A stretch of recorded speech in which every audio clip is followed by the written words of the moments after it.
さっさと蹴散らそう。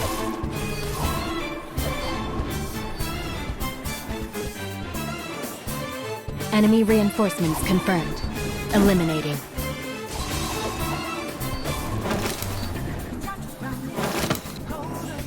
I have no time for this.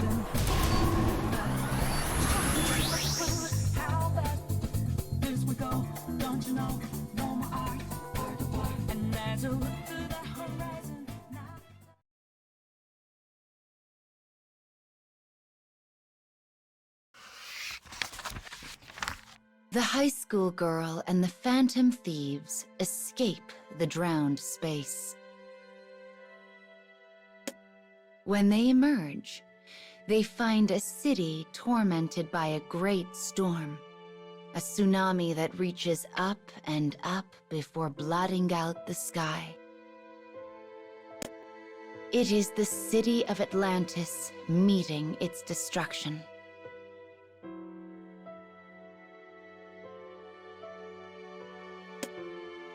So if we really are in a palace, it means this is how the ruler sees her reality.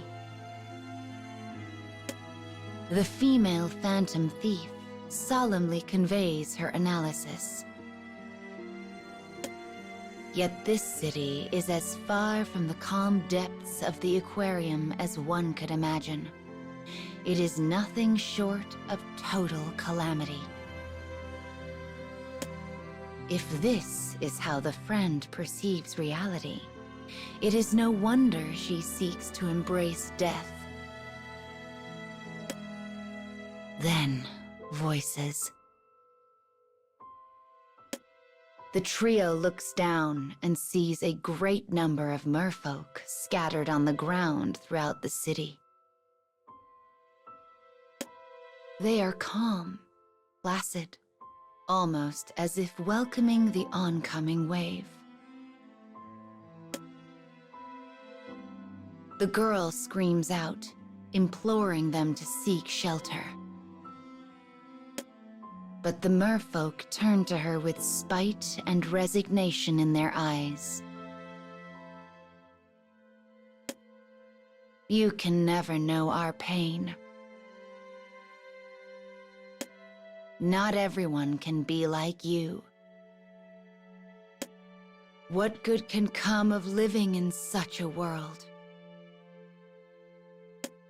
The voices censure the girl while belittling themselves. If they must destroy the entire world to escape their pain, that is what they will do. Yet the girl continues to plead. She begs them to choose life. The phantom thieves join in her cries, but the merfolk ignore them all. Their screams reach only empty air. The girl cannot change their despair. She cannot fix their sadness. Yet her friend's withdrawal from life lies at the core of all their pain. Though they had been close, the girl never realized how much her friend was suffering. She had seen only a small part of her heart. She knew only a small number of the many masks she wore. We were so close. And yet, I had no idea.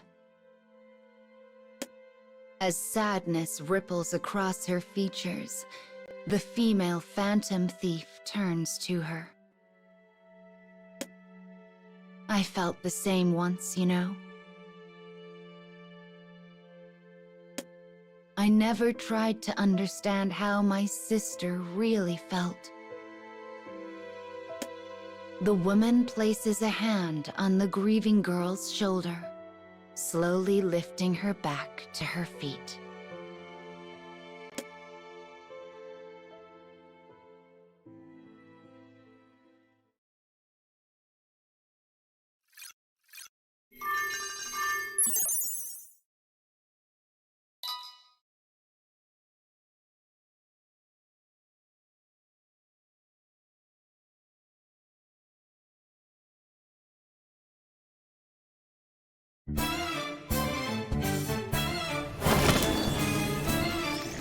I shall take care of them.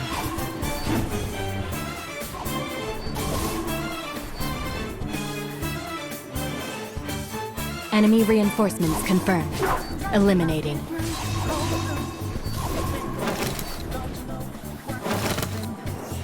I have no time for this.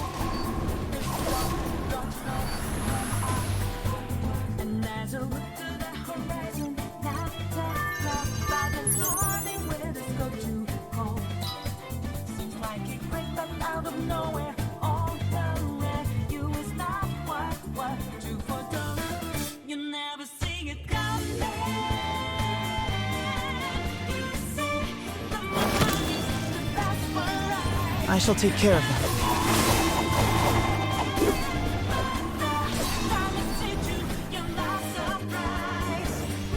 戦闘開始だ。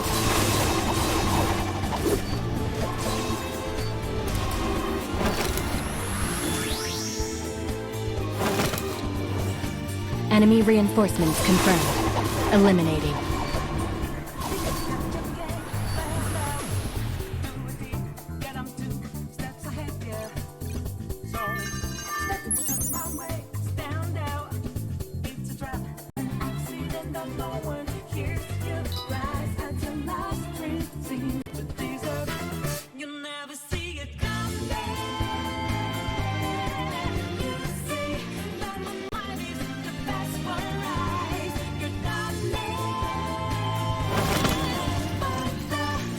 I shall take care of them.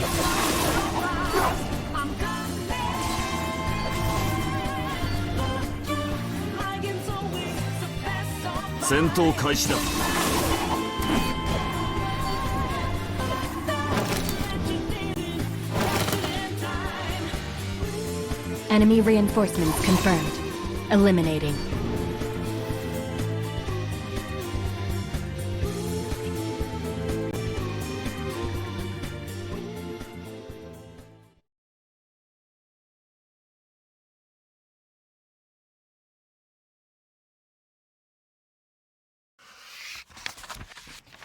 Something brilliant shines atop the highest tower in the waterlogged city. The high school girl and phantom thieves gaze up at it.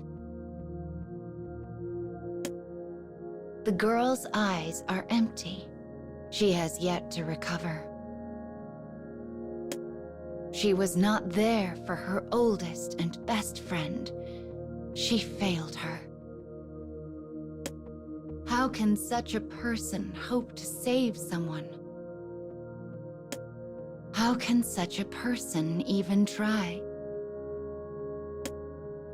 The girl's oscillating emotions weigh on her, bringing her steps to a halt. She recalls what the phantom thieves told her, the way they could save her friend. They have to steal the pearl before the wave swallows the city. If they can change her mind, change her heart, her death will be prevented. And once she's saved, they may be able to escape this world.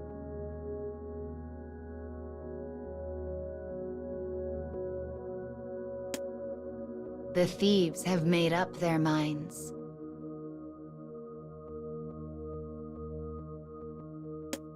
But everyone involved must be on the same page if they hope to change a ruler's heart. One could say this is a virtue of the phantom thieves. And yet, the girl is unable to shake her hesitation. Is it okay to change someone's heart? Do I have such a right? Sensing her doubt, the male phantom thief turns to her. You should do what you think is right. The girl looks into his eyes and nods. I don't want to lose her. Upon hearing her resolution, the Phantom Thieves begin their trek towards the tower. She watches them for a moment before following in their footsteps. There will be time to consider doubts and regrets once this is over. For now, she must focus on getting close to her friend's heart. I will save you. I promise. As the words leave the girl's mouth, she realizes her mind is made up. And the female Phantom Thief turns to look at her with something approaching relief.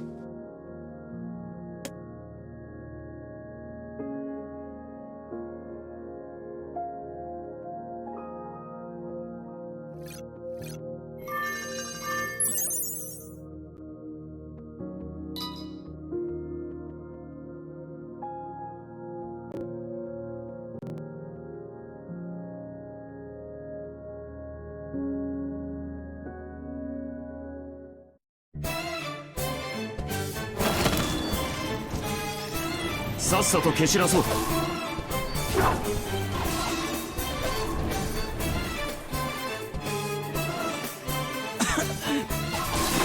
time for this.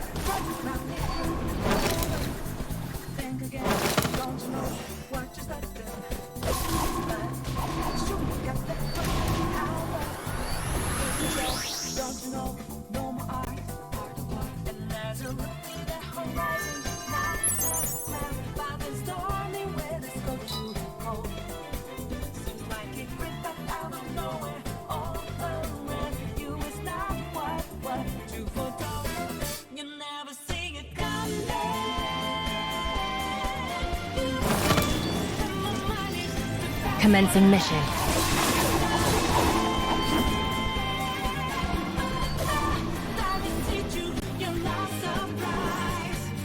戦闘開始だ。 No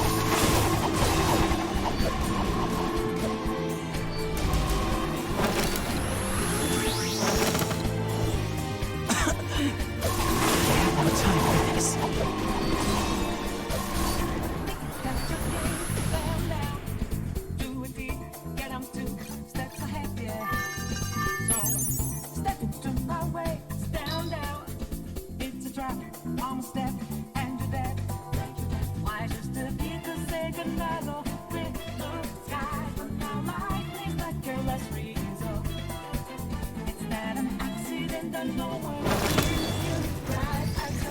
Commencing mission. I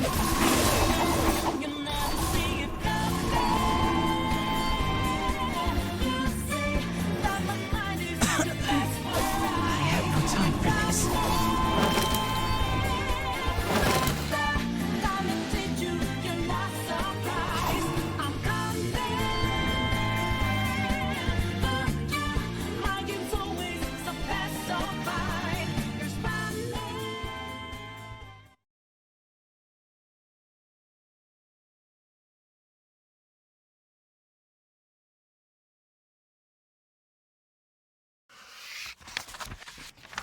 The high school girl and the Phantom Thieves make their way to the pinnacle of the tower, the highest point in the city.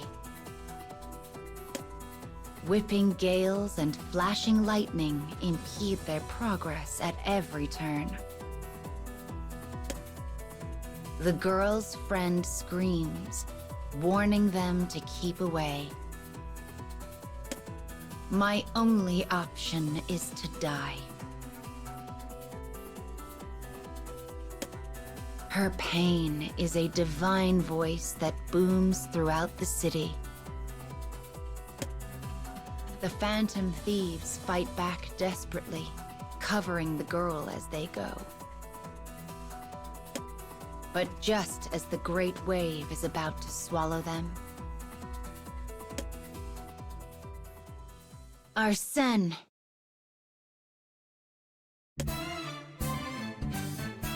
An aberrant figure with black wings appears in response to the male Phantom Thief's voice.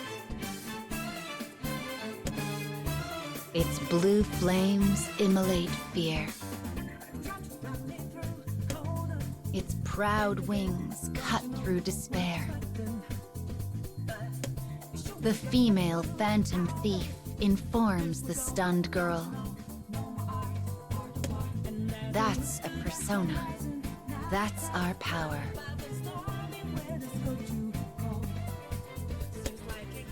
As she watches the duo stand face to face with despair, a small seed of conviction takes root in the girl's heart.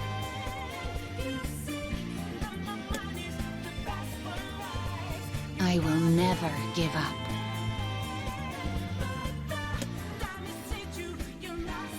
As that thought whips across her mind, she changes. Pure white wings burst forth from her back. Perhaps she dreams of becoming an angel.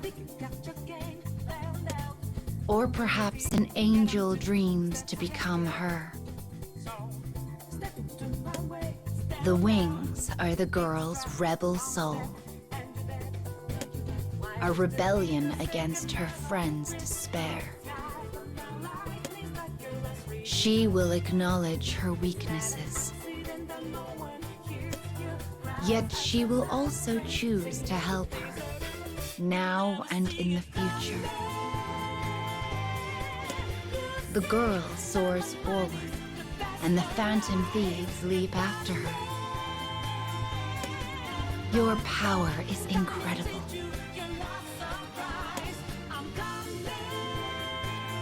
The girl's pure white wings propel her forward.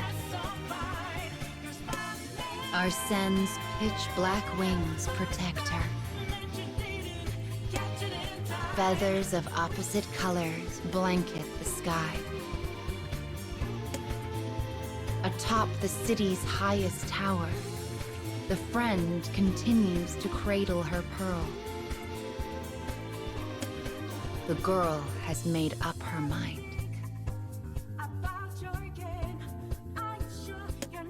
She will face her friend's anger, her despair, her sadness, her hatred, her defeat, her lament. And she will do so with the Phantom Thieves.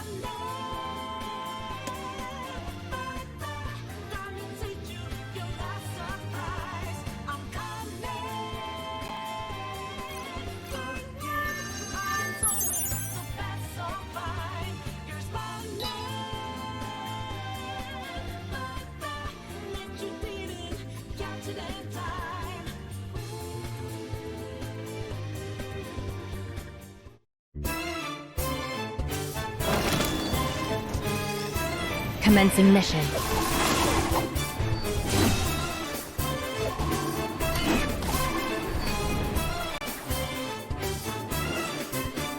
戦闘開始だ。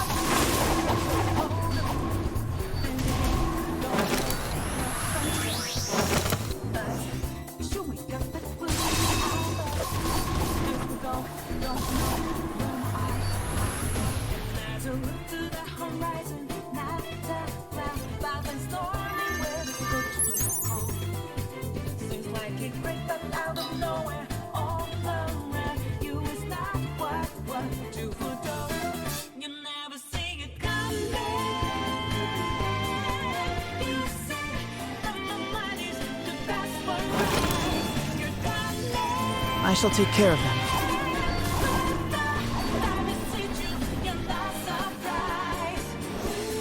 Enemy reinforcements confirmed. Eliminating.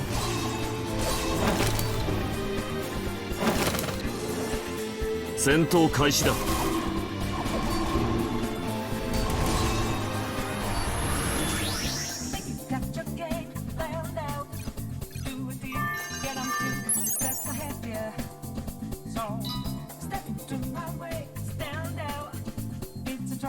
One step and you're dead.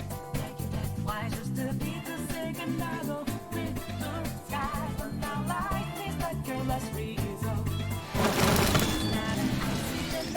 I shall take care of them.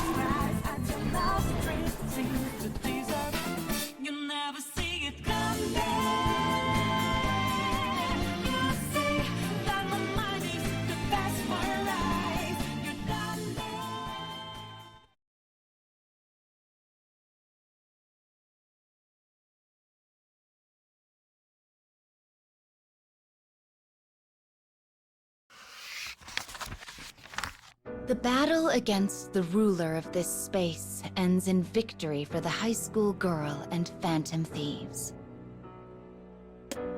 The girl's friend returns to her human form. The pearl slips from her hand and rolls across the floor. Through tears, she begins her confession. She was subject to terrible bullying. Every part of her had been torn to pieces. Her days were shrouded in a darkness seemingly without end. It was though she lived at the bottom of a deep and sunless sea. This world doesn't need me. No one would be sad if I were gone. Hidden away in the corners of the world were other young people suffering the same agony. She wanted society to be aware of their lives, painfully so. In her pain, she somehow managed to find the high school girl. The one who let her in, who saved her. But the girl was brilliant as the sun, and the friend was jealous. Her happiness was terrifying. The friend thought herself a burden. And so she pushed the other girl away. When the girl hears this, she says 5 words. Thank you for telling me. She gives her friend a faint smile, which shocks her. She then continues.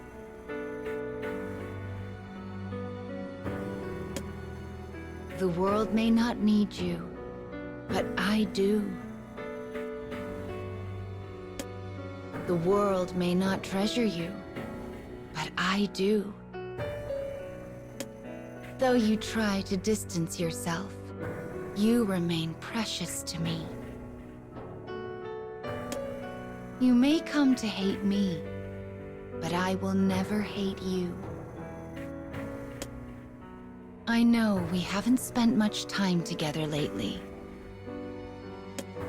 but the time we did have is the finest I have ever known. The girl speaks a desperate truth, one completely free of artifice. As the friend listens, tears begin to spill from her eyes. The female phantom thief smiles. It seems she was of some use after all.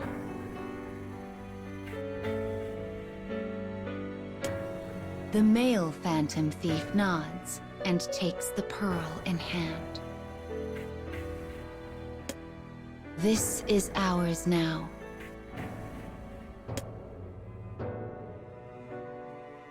The pearl shines brightly, illuminating the entirety of the waterlogged city.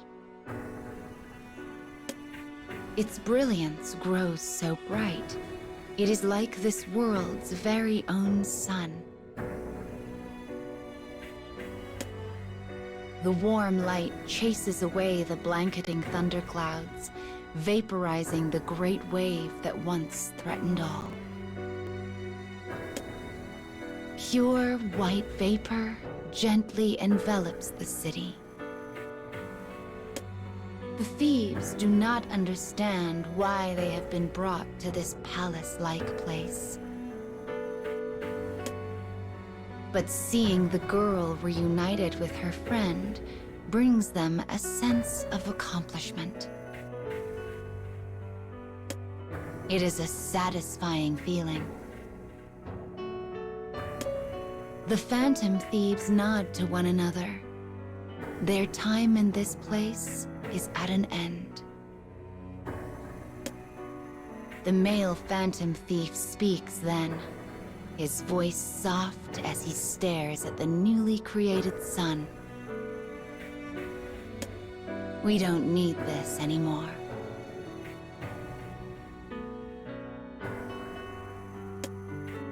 The girl and her friend look at each other and say in unison, "We've found our light already." The group bursts out laughing. Leaving the man's hand, the sun rises into the sky. The light of hope fills the world. As the phantom thieves of hearts begin to vanish in that bright light, the girl turns to them. "My name is Hina. Hina Akagi. What are your names?"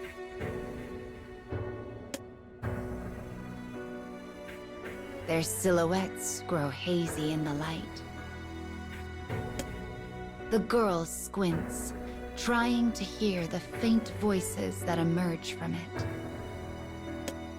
Queen and Joker? Aliases, huh? I guess you are thieves after all. The fading silhouettes speak again. Those are your real names? They're wonderful. As the beautiful resonance falls silent, the girl's world becomes a brilliant wall of white.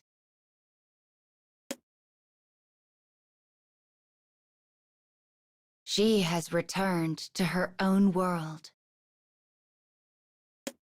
to Shibuya. The omnipresent television screens issue a heartening report. The Suicide Club has disbanded, its ringleader having turned herself in. Not a single person was harmed. The girl crosses the busy intersection. She has completely forgotten about her venture into the strange world and about meeting the phantom thieves. Yet, she has a faint recollection that someone helped her. And she remembers one piece of advice. You should do what you think is right. So long as she continues down the path she believes to be true, she will find light within the pain. No matter what. With confident steps, she forges ahead. A moment later, she vanishes into the surging crowd that is home to the everyday hopes and struggles of young people just like her.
just ahead. Which means we'll finally get that Luna fragment.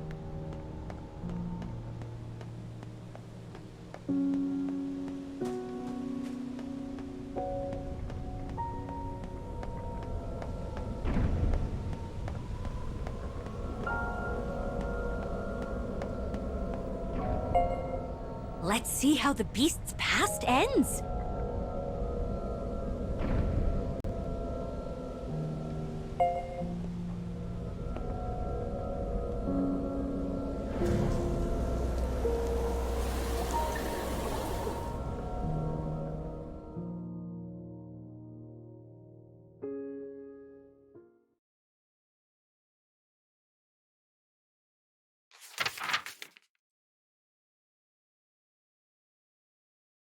In the ruin of a wood, the girl with the wavy hair stands before her best friend, the once bespectacled girl who has now assumed the form of a beast. She has a question that must be asked.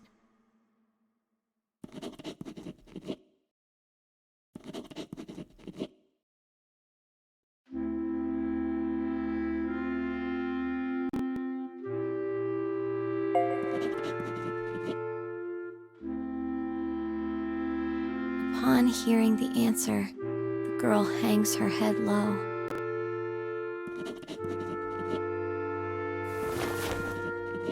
The cry of the beast and the enmity of the girl swirl together amongst the quaking trees.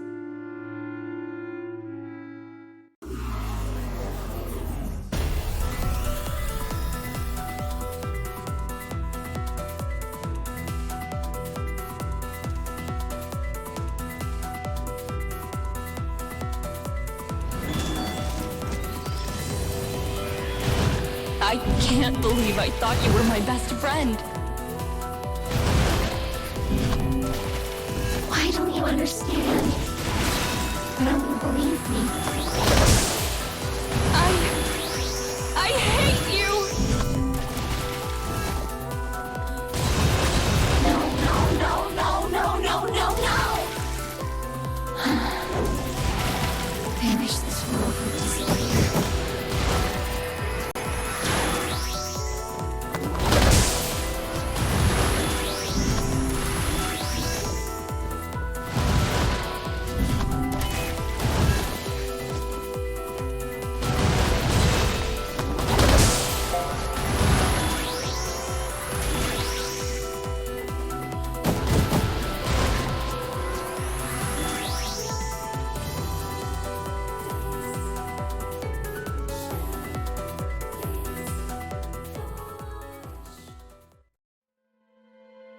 The bespectacled girl has fully transformed into a creature of pure malice and hate.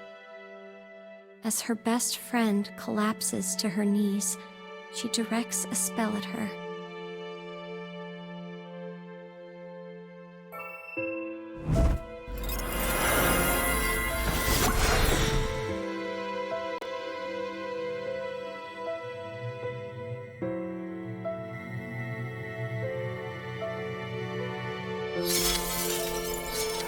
Yet all reason is not lost.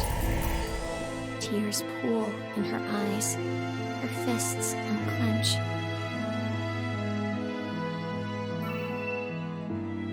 With her human heart returned, the girl extends a hand to the one she has always loved.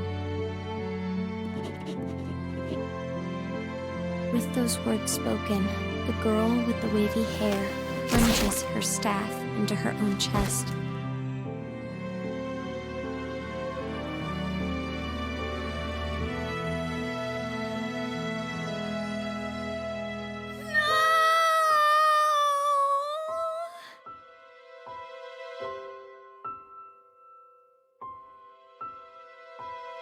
The pitiful beast clings to the weathered and clouded mirror, begging for salvation.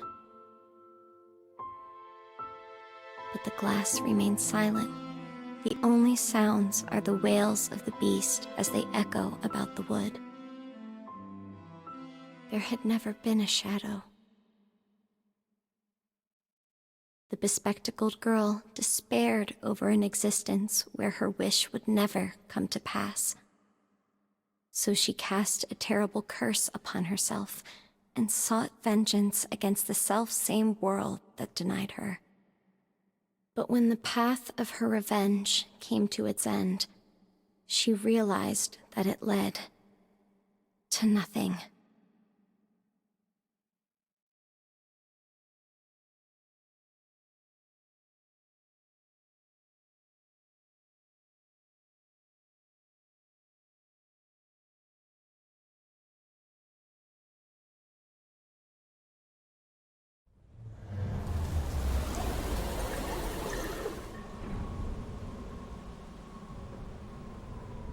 Best friends, reunited at last.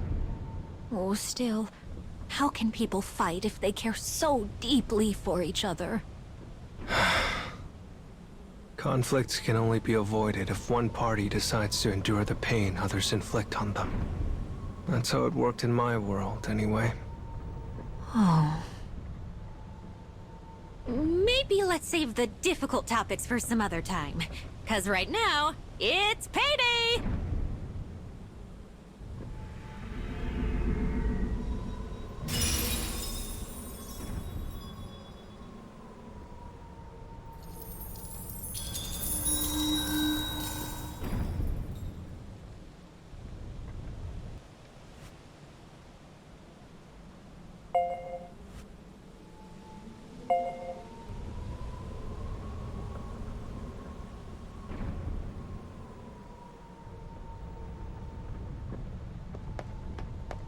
If I keep going...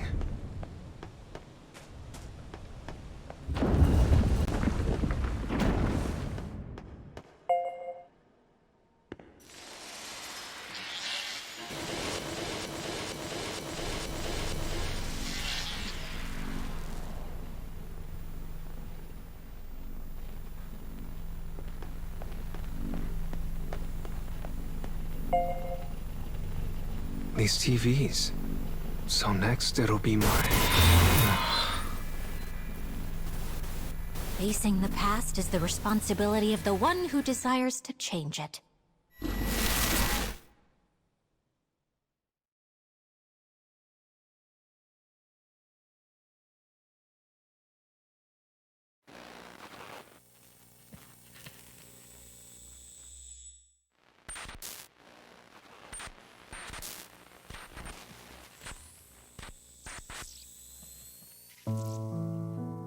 In the library of a metropolitan high school, a boy diligently attends to his studies.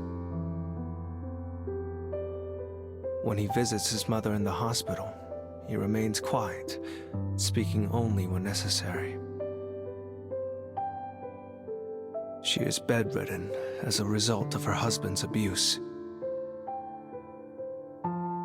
The boy has devoted his life to becoming a doctor, so he might save his beloved mother's life.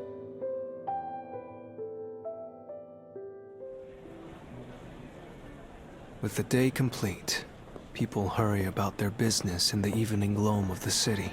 The boy walks alone in the street, surrounded by a noise and light and life that is a far cry from the typical silence of the night.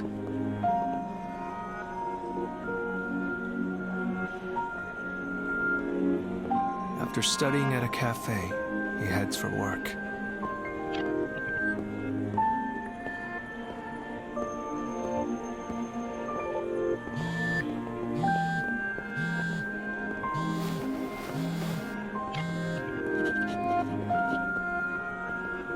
The boy makes a perfunctory apology and hangs up before the voice on the other end is finished.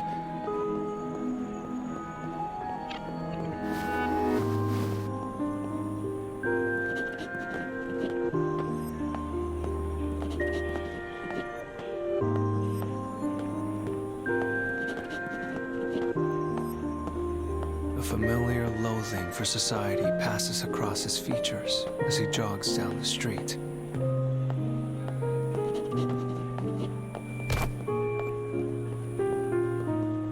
Suddenly, he bumps into a group of fellow high school students.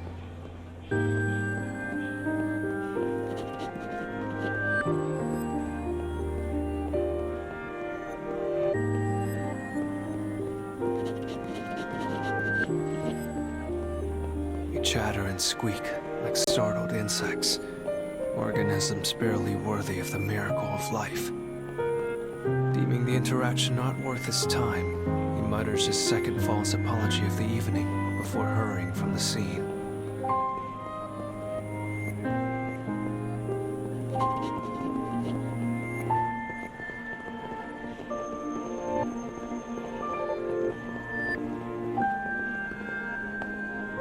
He is saving up for medical school in the hopes he might somehow restore his mother to health. He studies until words blur across the page, then works multiple jobs to save tuition money. Fatigue is a constant companion, joy an enemy. His life, his seemingly endless life, is nothing but stress.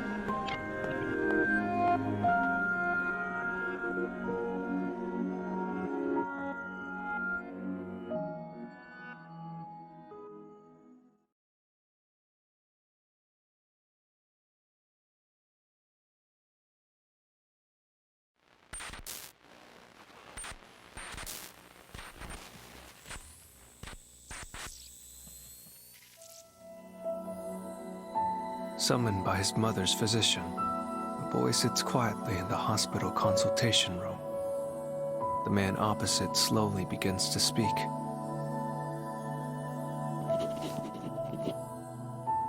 He informs the boy that his mother has very little time remaining to her. As if attempting to reject reality, the boy begins peppering the doctor with questions.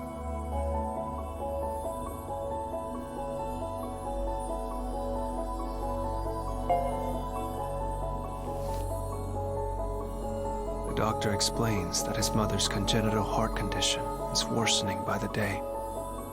As he delves into the situation in detail, the solution becomes increasingly clear.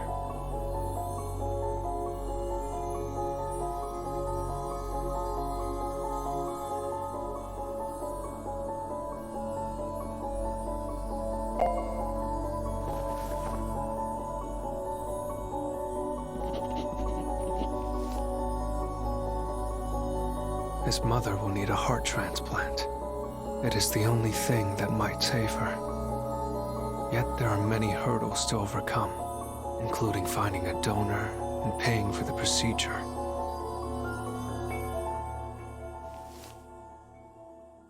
When this cruel reality is finally laid before him, the boy's thoughts dissolve into mist. Why are our lives like this? It is a question he has asked uncountable times, yet the answer is always the same. It is his father's fault, the man who abused his mother horribly before abandoning them both. And so, this day ends like all the others, with hot rage accumulating in his heart, like so much ash from a fire.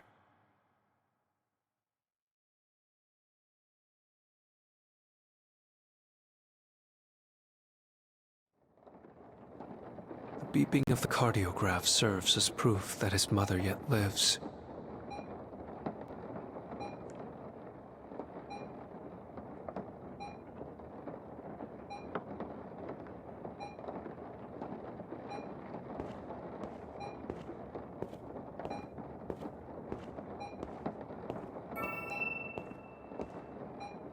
As she begins to moan softly in her sleep, he reaches out and quietly takes her hand.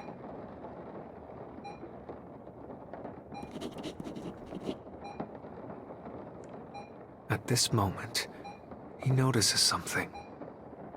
His own heart is beating in time with his mother's cardiograph.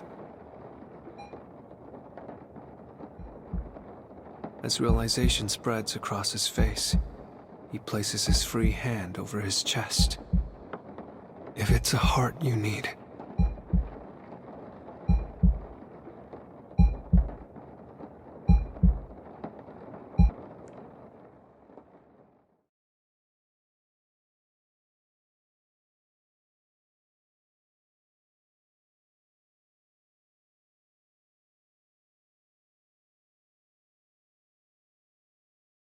it's his fault. It's all his fault.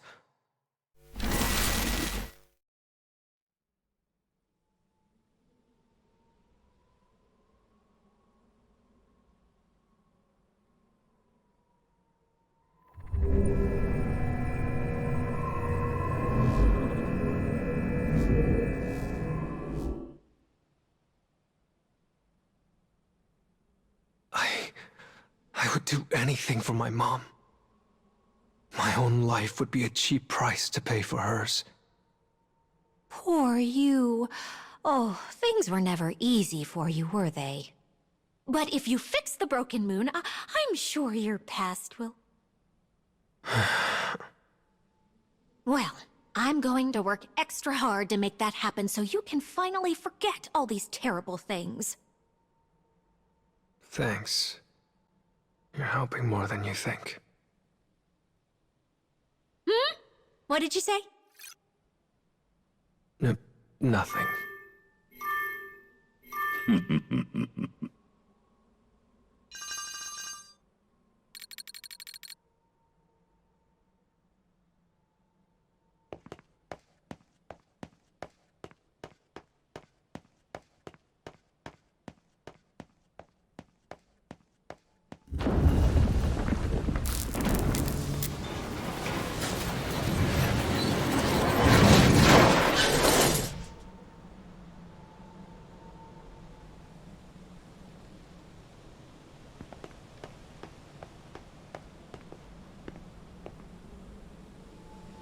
All right, it's time to go.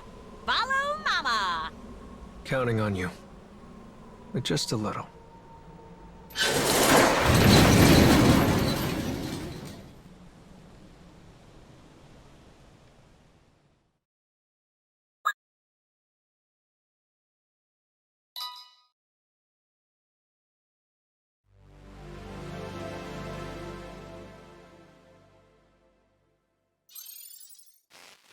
My phone's been updated.